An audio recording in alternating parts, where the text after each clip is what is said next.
What is going on, guys? My name is AJ3FIFA and welcome to the second episode of FIFA 13 or FIFA 12.1. Before I get into this, I just wanted to apologise. I did say I'd be uploading daily. I didn't have a video up yesterday as I had a problem with Sony Vegas, so my trial ran out with that, but it's all been sorted out legitimately. So I'm back making videos and I should hopefully have a video up each day again. So, FIFA 13 or FIFA 12.1. Last time we started my FIFA journey with Pro Clubs. After Pro Clubs, I moved on to Ultimate Team. So today, we're going to talk about Ultimate Team. Now, I absolutely love Ultimate Team and it's my favourite part of FIFA. However, it can be improved. Even though it is extremely good, it could be made better. And I hope they do it. I hope they do it in FIFA 13. Just so it spices it up a bit, gives us a bit of change and keeps us interested. Now, my pet hate in FIFA Ultimate Team is auction searching. Why they can't make the auction searches stricter is beyond me. So for example here, Spanish centre-back, Liga BBVA, FC Barcelona. As strict as you can get, yet two players come up, Piqué and Puyol. And it's just so frustrating trying to search for a decent deal on one of these players, especially when it's the higher rated one, Piqué, because you can't put in a maximum search to pick up a cheap Piqué, because the market's just flooded with Puyols. Now, they are easy to differentiate, one's 86 and one's 88. However, if you put this in, Argentinian striker, Man City, 86 Aguero, 88 Tevez, they're easy to tell the difference between. But if you go looking for the up to Aguero, who's 88, it's a pain in the arse trying to tell the difference between 88 Aguero and 88 Tevez. It's an absolute nightmare trying to search for Aguero, because when you put a max price in to get a decent deal on him, all you get is Tevez's. Another time it's an absolute nightmare is searching for consumable cards, especially formations. Everyone has a different formation and everyone wants a different formation card. For example, if I was searching for a 4-4-1-1, a 4-4-1-1 card, I'd have to flick through millions and millions of pages of 4-4-2, 4-3-1-2, 5-2-2-1, all these formations just to look for the 4-4-1-1. Why can't they just put it in so that I can search strictly for 4-4-1-1 cards and pick one up? The same applies to positioning cards, especially the rare ones. There's not many centre attack and mid to centre mid cards, but there's an absolute shit ton of centre attack and mid to centre forward cards. So even when you know that it starts with CAM, you have to flick through every single card and look for the one that's the centre mid, when 99% of them it's a centre forward, and it drives me mad trying to change a player. Should just be able to search for a specific card and not have such a general search. Speaking of positioning cards, this brings me on to my next point, player positions.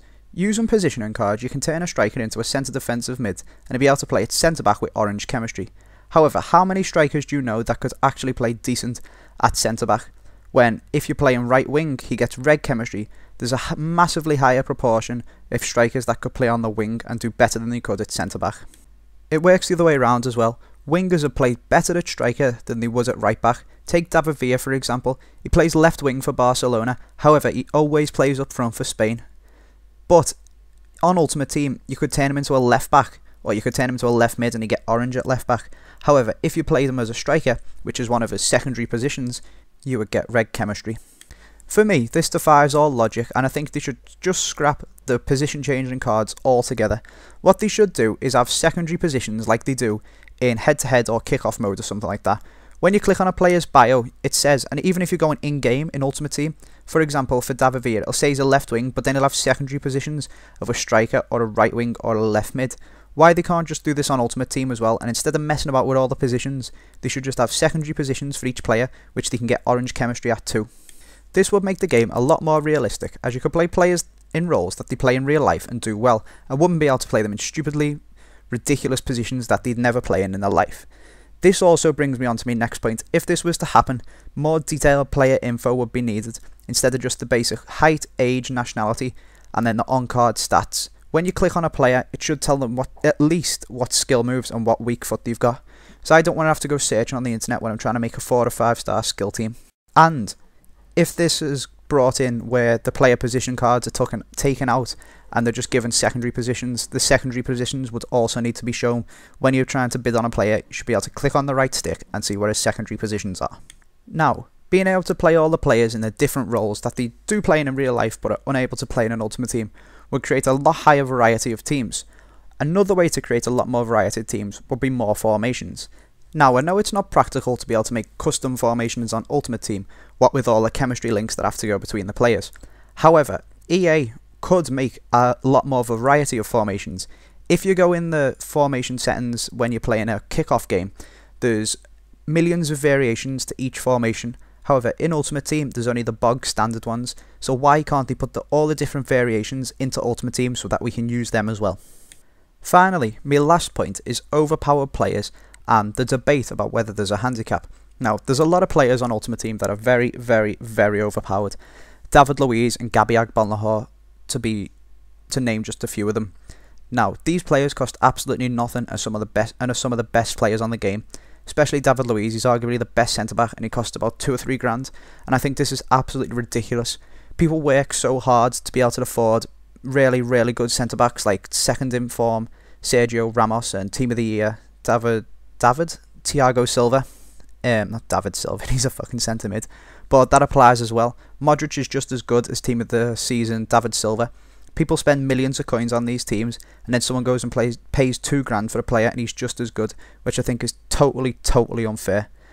As to the handicap, I think if people are spending so much money on these teams, then it should be easier for them to win. They've put a lot more time and effort into it and have got a much better team, and handicap shouldn't take their team down to make the game fair. It's not their fault that the other person's got a considerably shitter team. And I know it's not always possible to do everything perfectly, so obviously in FIFA 13 there is going to be some overpowered players. However, when they realise that they're overpowered, they should reduce the card weight so there's not millions of them on the market. So if David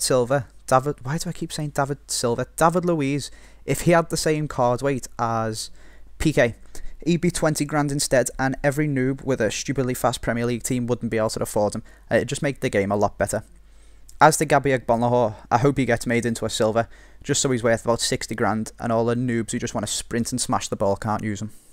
If EA introduce some, if not all of these things, I think FIFA 13 will be very good and I'll be just as entertained by Ultimate Team as I was with this one. However, if they keep it the same, then it's just going to be FIFA 12 with some transferred players and some new kits.